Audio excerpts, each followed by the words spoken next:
La passementerie Verrier, c'est de la passementerie sur mesure. On est le dernier atelier parisien, alors qu'il y a une cinquantaine d'années, il y avait plusieurs ateliers. Dans le 20e arrondissement, c'était beaucoup d'entreprises, beaucoup d'ateliers, et il y avait des gens qui travaillaient à domicile. Et aujourd'hui, c'est devenu unique.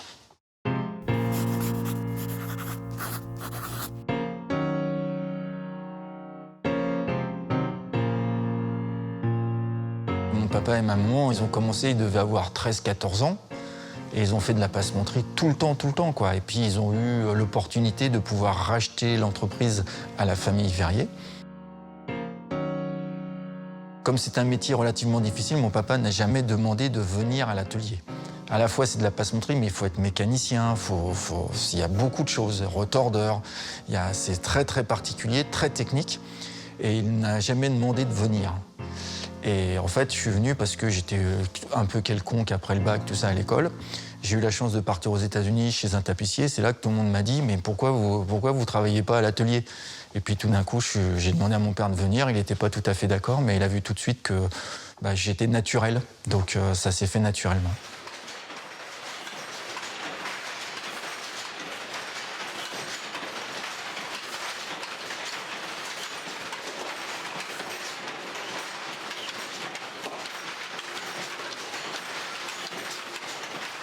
Au démarrage, j'étais simplement sur les machines. Et après, mon papa, il m'a commencé à me montrer un peu le rotor. Mais il avait un petit sourire parce que c'était super difficile. Quand on commence le rotor, c'est 3 mois pour connaître les rudiments et c'est plus de 5 ans pour être super fort, quoi. Donc ça se fait pas en 30 secondes. C'est comme le sport, il faut apprendre petit à petit les choses. Il y a des gens qui sont très doués tout de suite et il y en a d'autres, moi, c'était pas le cas. J'étais pas spécialement doué, simplement j'aimais le travail. Donc petit à petit, tout est monté dans les tours. Et que ça soit pour le tissage, faire des cartons avec des nouveaux dessins, des nouvelles techniques. Et puis j'ai rencontré pas mal de gens qui m'ont appris plein de choses. Et donc après, on apprend, et puis on aime bien, et puis ça avance. Mais bon, le truc, c'est que tout est difficile, il faut avancer vite, il faut produire vite, parce qu'on n'a pas le droit de mettre trop de temps pour livrer aux clients.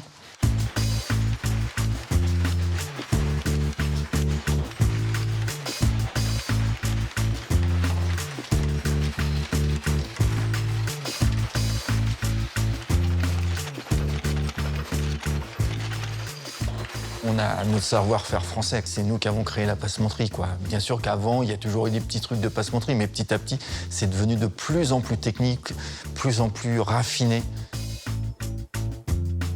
C'est Louis XIII qui a commencé la passementerie, et puis après Louis XIV, Louis XVI, où c'est devenu de plus en plus sophistiqué, plus pointu, extrêmement technique. Napoléon également, et puis c'est monté.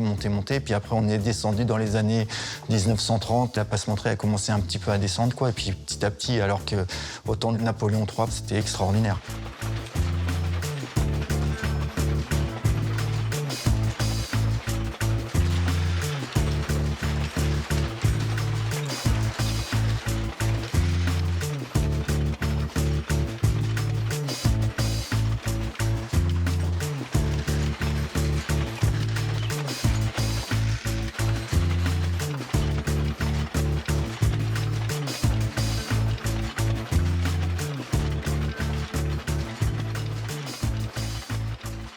Nous, on est resté sur la mécanique jacquard. On les a gardés parce qu'aujourd'hui même, on fait des lézardes, on fait des galons, on fait plein de choses. Et ces métiers, ils sont top, quoi. Pour faire ça, après, il faut les restaurer régulièrement. Et j'ai eu la chance de pouvoir les restaurer avec un mécanicien qui les a un petit peu modernisés, mais qui reste quand même sur des mécaniques jacquard, comme avant, quoi, comme au début du XXe siècle.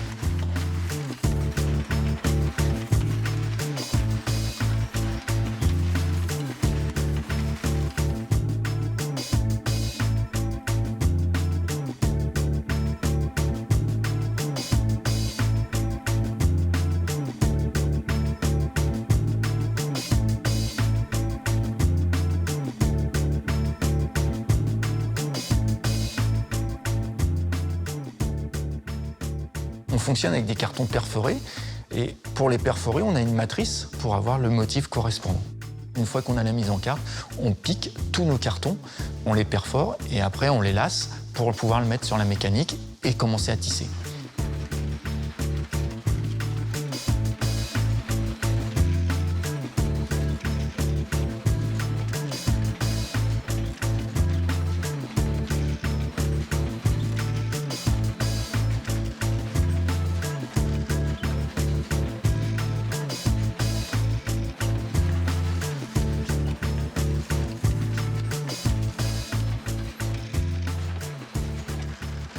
Nous, à notre niveau, on peut aller jusqu'à 400, 500, 600 cartons maxi, parce qu'après, c'est tellement épais que pour pouvoir les mettre en haut sur la mécanique, ça prend là beaucoup de place. Et des fois, on peut faire que 4 cartons. Donc ça dépend de la simplicité, de la complexité. Il y a plusieurs navettes. On va, nous, au niveau tissage, sur les métiers jacquard, on va jusqu'à 4 navettes. Donc on peut travailler en fonction, et c'est le carton qui décide et qui dit quelle navette travaille. Et il y a plein de choses qui rentrent en compte.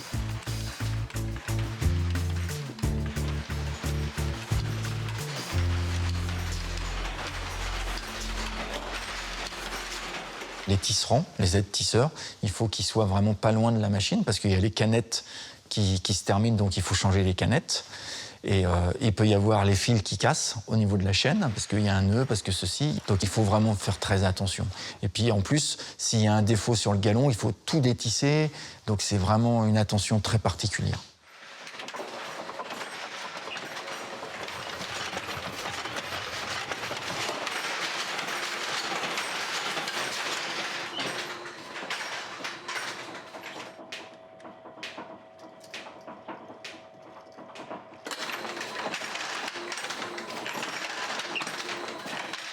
On travaille beaucoup la laine, on travaille aussi l'or métallique. On travaille la soie régulièrement et puis surtout la fibrane. En passementerie, c'est beaucoup la fibrane.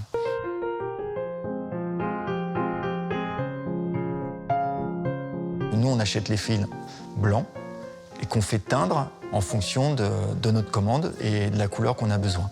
Donc le teinturier, il nous fait ça. Ça peut être la laine, ça peut être la soie, ça peut être la fibrane, puisque nous, on achète quand même beaucoup la couleur blanche naturelle et qu'on doit faire teindre, puisqu'on fait que du sur-mesure.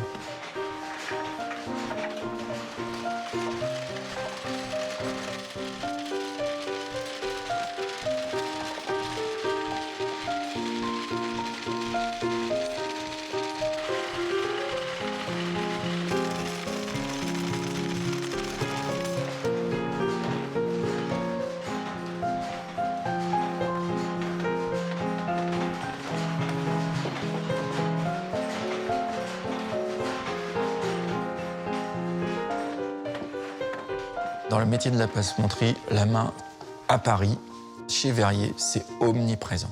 C'est notre main. C'est quelque chose qu'on fait, que ça soit la préparation des fils, l'alourdissage, le réassort. Le réassort, c'est le choix des couleurs en fonction du tissu. Les établisseuses, c'est celles qui mettent tout en forme, qui font les embrasses, qui font les franges, les cartisanes. C'est encore de la passementerie, mais c'est un autre travail que d'être tisseur, que d'être retordeur. On fait tout avec nos mains. C'est à 100% manuel pour moi.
Il n'y a plus d'école, mais depuis, je sais pas, depuis au moins 40 ans, même avant, il y a plus d'école de passementerie, alors que ça a existé, l'école.